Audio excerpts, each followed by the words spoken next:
আমাদের মসজিদের টাকা আছে হলো টয়লেটের উন্নয়ন করার জন্য টাকা আসছে 2 লাখ টাকা। কবরস্থানের রাস্তা রাস্তা করার জন্য আসছিল 3 লাখ টাকা। মাদ্রাসার টাকা গুলো আসছিল 3-4 লাখ টাকা ছিল।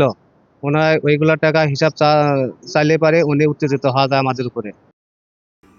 ধর্মীয় প্রতিষ্ঠানের নামে বরাদ্দকৃত অর্থ আত্মসাতের অভিযোগ মজনুর রহমান ননির বিরুদ্ধে। বিস্তারিত থাকছে টি.এম. রবিউল ইসলামের প্রতিবেদনে।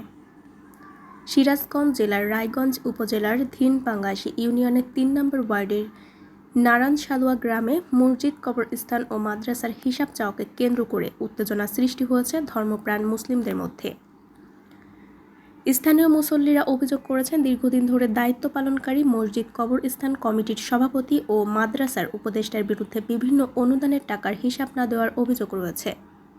জানা যায়, নারায়ণ সালুয়া গ্রামের বায়তুল আমান জামে মসজিদ, মাদ্রাসা শামসুদ্দিন নুরানি হাফিজিয়া কওমি মাদ্রাসা এবং জান্নাতুল বাকি কেন্দ্রীয় কবরস্থান দীর্ঘদিন ধরে পরিচালনা করে আসছেন মসজিদ কমিটির সভাপতি মোহাম্মদ মঞ্জুর রহমান তালুকদার রনি।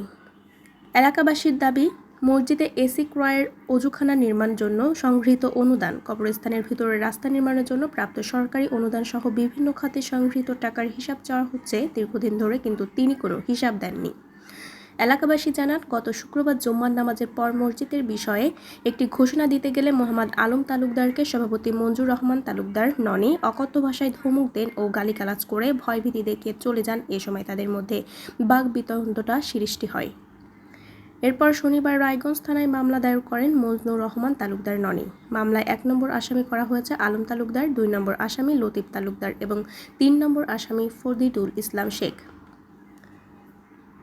তবে এলাকাবাসীর অভিযোগ, মসজিদ ও কবরস্থানের বিভিন্ন অনুদানের টাকার হিসাব এড়াতেই পরিকল্পিতভাবে এই মিথ্যা মামলা করা হয়েছে। তারা সংশ্লিষ্ট কর্তৃপক্ষের কাছে বিষয়টি তদন্ত করে সঠিক ব্যবস্থা নেওয়ার দাবি জানিয়েছেন এলাকাবাসী।